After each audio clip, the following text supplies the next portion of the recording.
Добрый день, с вами юрист Лезин Алексей Владимирович, город Самара. И мы продолжаем разговор о защите автолюбителями своих прав при общении с сотрудниками ГИБДД. И сегодня такая важная тема для разговора, как необоснованный отказ автолюбителю в переводе дела по месту жительства. Итак, вам необоснованно отказали в переводе дела. Что вам делать? Смотрите, если вам отказали в переводе дела по месту жительства, вам придется рассматриваться в том суде, либо у того должностного лица, который в данном случае отказал вам в переводе дела по месту жительства. Но в дальнейшем, после того, как будет вынесено постановление по делу об административном правонарушении, вы имеете право подать апелляционную жалобу.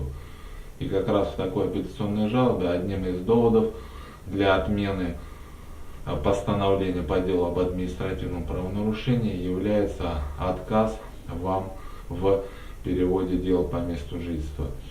Здесь нужно учитывать, что в Конституции Российской Федерации четко прописано, что автолюбитель, как и собственно другой человек, не может быть лишен возможности рассматриваться тем судом, к подсудности которого относится дело.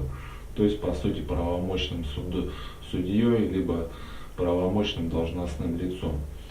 И если автолюбитель заявляет такое ходатайство о переводе дела по месту жительства, он имеет это право в соответствии с Кодексом об административных правонарушениях.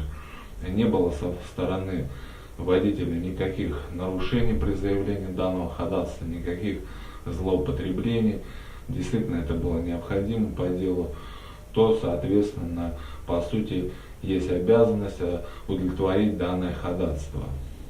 Вот. Но, тем не менее, мы говорим как раз о случае, когда этого сделано не было, соответственно, получается, дело было рассмотрено неправомочным лицом.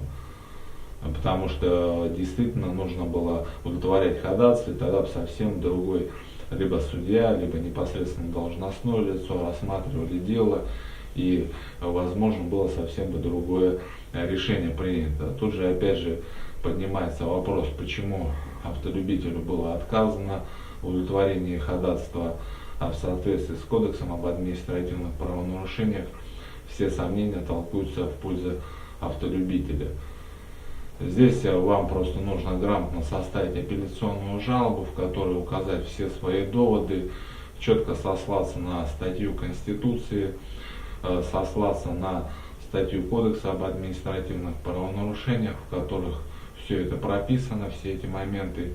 И в дальнейшем вышестоящий судья, либо должностное лицо, в зависимости от категории вашего дела, будет рассматривать вашу жалобу, и уже этот вопрос будет серьезно подниматься, и, соответственно, я считаю, будет удовлетворена ваша жалоба. С вами был юрист Лезин Алексей Владимирович, город Самара. До свидания.